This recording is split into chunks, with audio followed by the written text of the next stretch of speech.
I was left really drained and kind of just couldn't see any way out. I was in a dangerous emotional situation, but by this point I was too far in.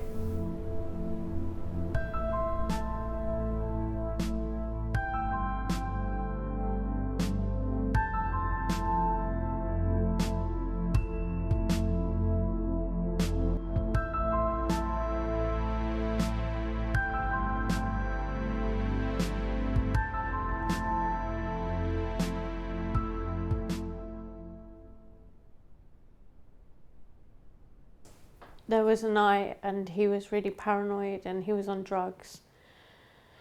And he was going through my phone and sort of looking at my phone to sort of see, make something out of, something he didn't see. So, there was a POF account on there and he sort of opened the messages I'd never even opened. And then he said, you've opened them.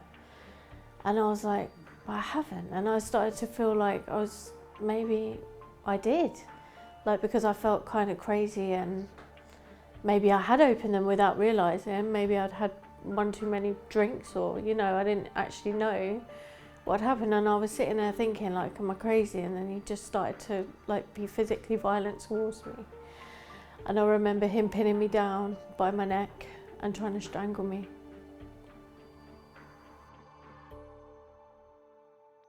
And I just remember being really frightened and I didn't know what to do and I thought I was going to die.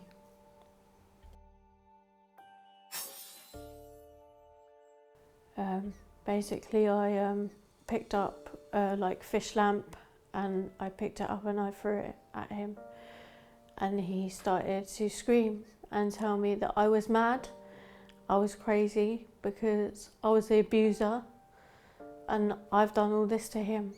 And I felt like I did. But I knew that I needed out. Otherwise it could have ended up worse.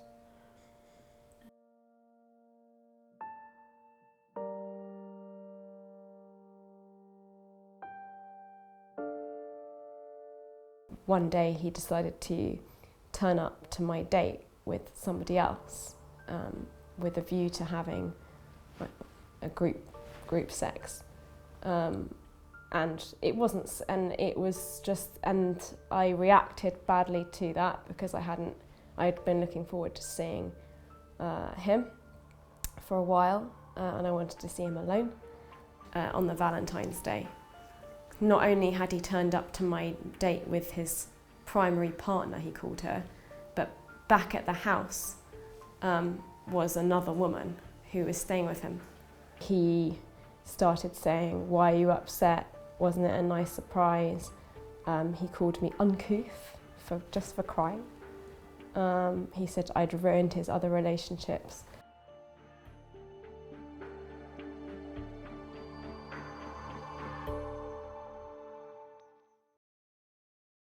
So gaslighting is a form of emotional abuse. It's something a lot of people currently do experience, and it's such a grey area at the moment as well.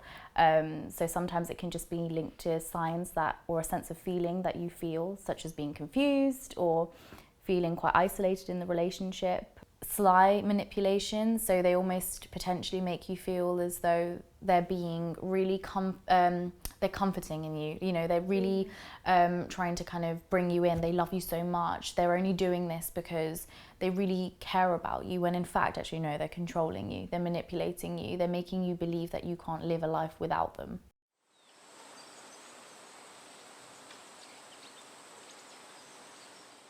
I met this man through my work colleague. In fact, she's my boss.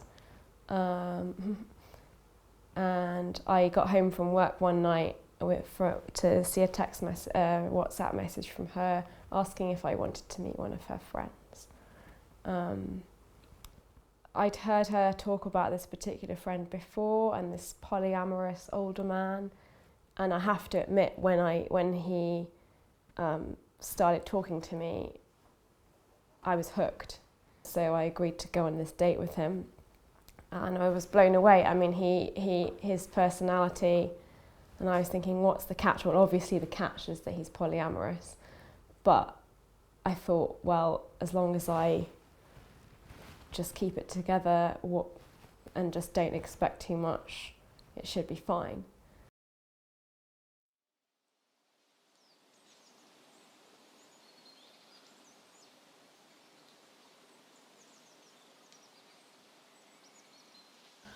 When I first met him, he could do nothing wrong. Like, basically, he doted on the ground I walked on, basically did everything for me.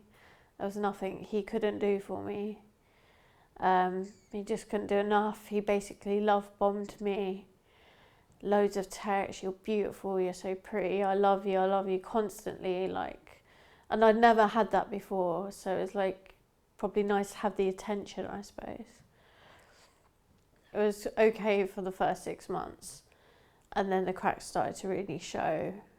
He started to like manipulate me and just sort of started to control me, but like not in a way that I actually knew. It was like just small simple little things, down to like, you know, wearing stuff, like, but making it sound like it's sort of coming from me, like, oh yeah, if you wear that you'll look more mumsy, and you know. I used to see him texting on the bed, like, you know, I see him texting other women, and I knew what I'd seen with like names and stuff, like, and then he'd just delete it in front of me. And he basically sort of said to me I didn't see what I'd seen, and I knew I had, and it just made me feel so frustrated. And then I started to feel like I imagined it, so I started to think, like, did I just see that name or didn't I? So it sort of made me question my own reality.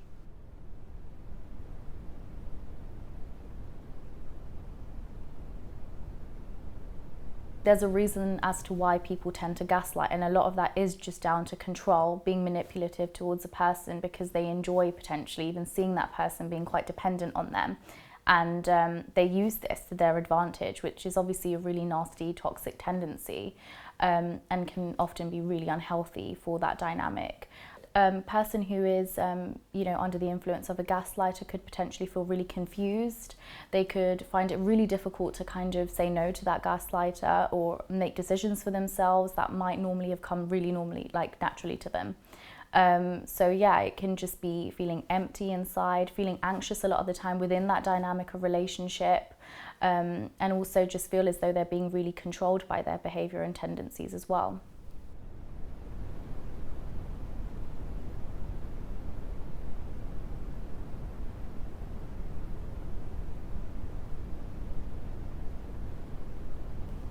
And the next time I saw him alone, after having been quite warm in a message saying, because I wanted to kind of make up for, I wanted to have my date back again, and I felt really bad as well because I felt embarrassed that I'd got upset, and I just wanted to make everything right again. And he seemed quite warm on his messages. He's like, yes, darling, I'd love to see you on Wednesday. So he was all nice again in the messages, but when I arrived at his house, he became even nastier than the Valentine's Day. And he took me up to the living room and sort of sat me down to give me a lecture about my behaviour, my being upset the week before. He, after about 2 hours, stopped lecturing me. And he'd also said that the only way to resolve it was revenge, which frightened me a lot. And then when he said, I'm going to piss on you, then I felt terrified when he said that. I felt very low grade that he had proposed that. And because he'd made me feel so bad at this point, with the lecturing and the gaslighting about the double date, at this point I felt so inferior to him and frightened of losing the relationship. And then I was like, right, I've just got to let it happen then. and I cowered away, and afterwards and the next day, and that's the thing that's traumatized me the most, that incident. Because why would a man proactively propose to urinate on a woman? It just there was nothing. I don't think there was anything remotely positive about that incident.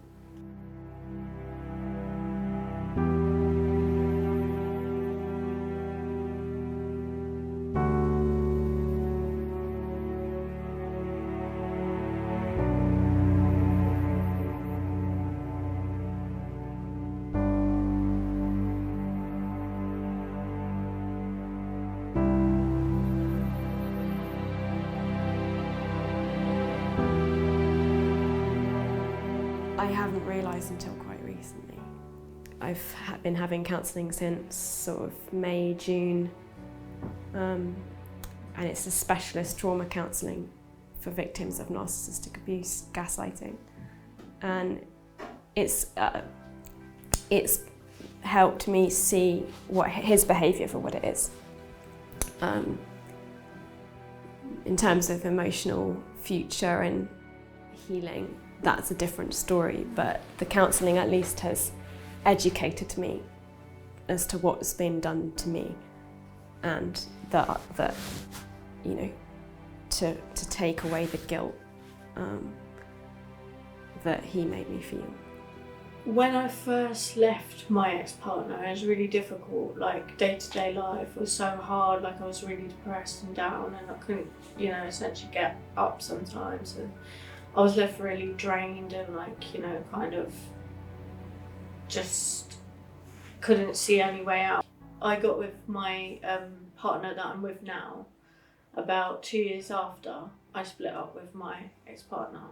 It took a long time to heal, and like, we were sitting one day I was on the phone, like, we were watching the boxing, and the text come through, "I miss you," and like with an aubergine emoji, and I just felt like, no, that's him. And I was just like panicked, and I just thought he could be watching me right now with him.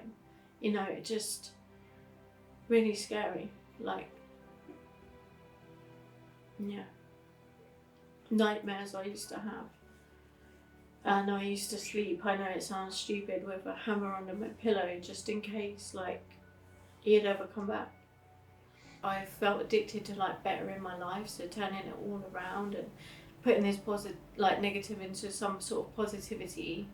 Basically, started doing courses, I started getting qualifications. You know, I got a beauty therapy diploma, done makeup, and got certificates in that.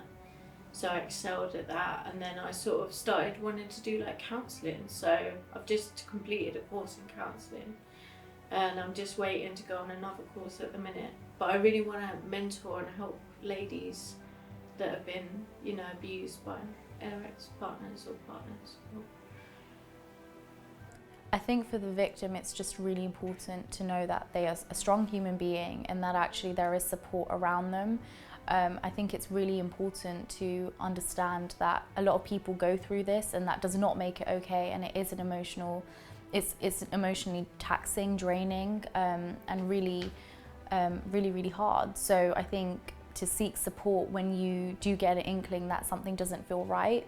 And also for the gaslighter, they may not know they're doing it, however most of them do it with intent. So I think it's important to understand that if they feel like they have gaslighting tendencies that become overly kind of quite controlling, to also look into yourself, to seek some support around how this can, you know, be changed, but also to understand what their trauma potentially looked like for them to maybe even, you know, start to kind of indulge in these horrible kind of tendencies towards somebody else.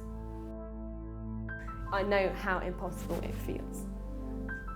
You have to put a stop to it. You've got to stand up to them or leave. Just build yourself a support network, really, and then reach out to women's groups, because there are people there that know what you've been through.